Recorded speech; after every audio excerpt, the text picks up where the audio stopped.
السلام عليكم ورحمة الله وبركاته.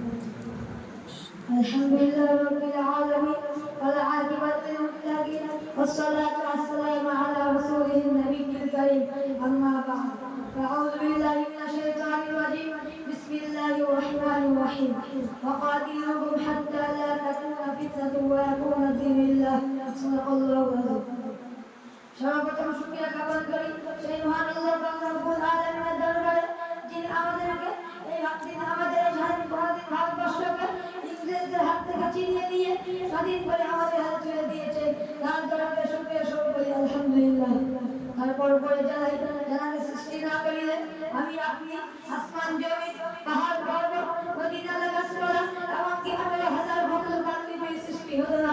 সেই মহান দরবারে শুকরিয়া স্বরূপ দরবারে দরুদ সালামের তাকে প্রেরণ করি সকল নবী সাল্লাল্লাহু আলাইহি ওয়াসাল্লাম।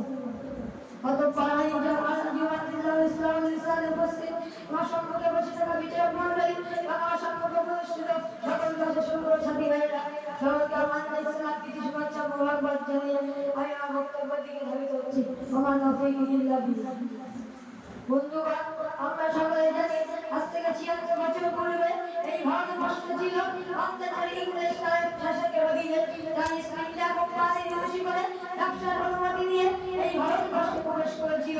কিন্তু তাদের উদ্দেশ্য ছিল ব্যবসার কাজ, বরং তাদের উদ্দেশ্য ছিল এই ভারতবর্ষে টাকা পয়সা শোষণ করে নিজেদের দেশে দিয়ে যাওয়া।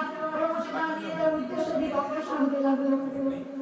ভারতবর্ষের মাল ধরা টাকা পয়সা শোষণ করে খাদ্য হয়নি। তা ভারতবর্ষের মানুষের ওপর অত্যাচার জুলুম নির্যাতন করতে শুরু করে দিল। তারপরে ভারত চলে লাগলো।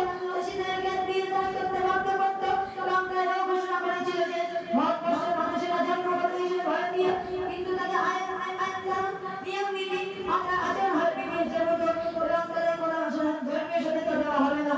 সেই চ্যালেঞ্জের মোকাবিলা করতে বিশ্ববিখ্যাত বুজুর্গ শাহ আব্দুল আজিজ দেহলভী রাহমাতুল্লাহ আলাইহি উচ্চ কণ্ঠে জিহাদের ফতোয়া জারি করলেন।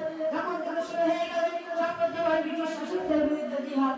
1757 খ্রিস্টাব্দে মহাবিখ্যাত বুজুর্গ হাজী ইমদাদুল্লাহ মুহাজির রাহমাতুল্লাহ আলাইহির নেতৃত্বে অনেক তাদের কামান অস্ত্র ছিঁড়ে দিয়েছিলেন।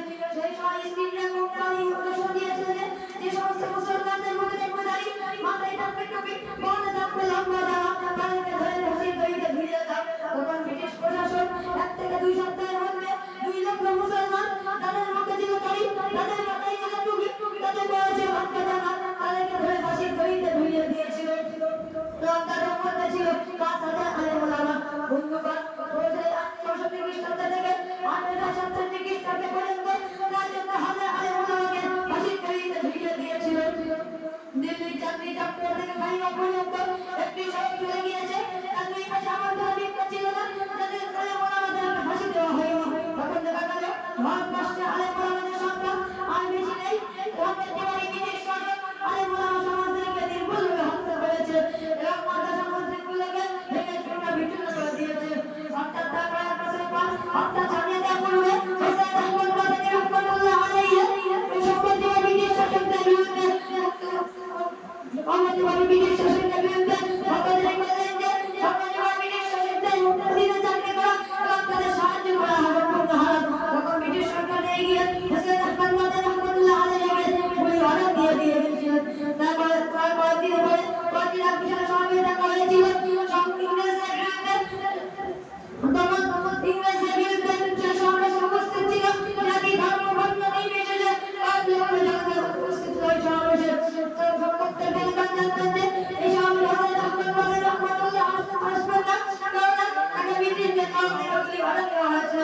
কিন্তু দেখা গেল সমাবেশ হওয়ার কিছু পূর্বে হোসেন আহমদ মাদানী রাহমাতুল্লাহ আলাইহি নিজের জানে বড় না করে নিজের জানে বড় না করে সকলে কবর সঙ্গে নিয়ে কবিতা পড়তে পড়তে হয়েছিলেন।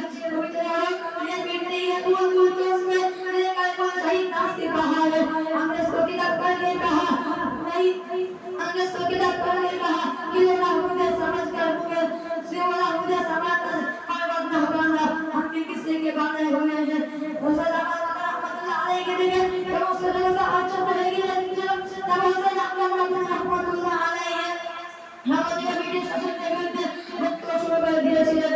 যখন তিন শয়তান হয়ে গিয়ে ওসমান রহমতুল্লাহ আলাইহিকে তাকে তাকে দিতে কারণ হয়েছিল। কিন্তু আল্লাহকে আসলে দেখুন ওসমান রহমতুল্লাহ আলাইহি একটি গুলি স্পর্শ করলো না। সুবহানাল্লাহ বিহামদিহি। ব্রিটিশ সরকার এই ঘটনাটি বাঁচানো হয়ে গিয়েছিল। আমরা ওই সমস্ত ইন্টারভিউ করে যাই বলতে চাই যে তোমার সাথে এই বলে সংক্ষিপ্ত জ্ঞান দিতে পারছি।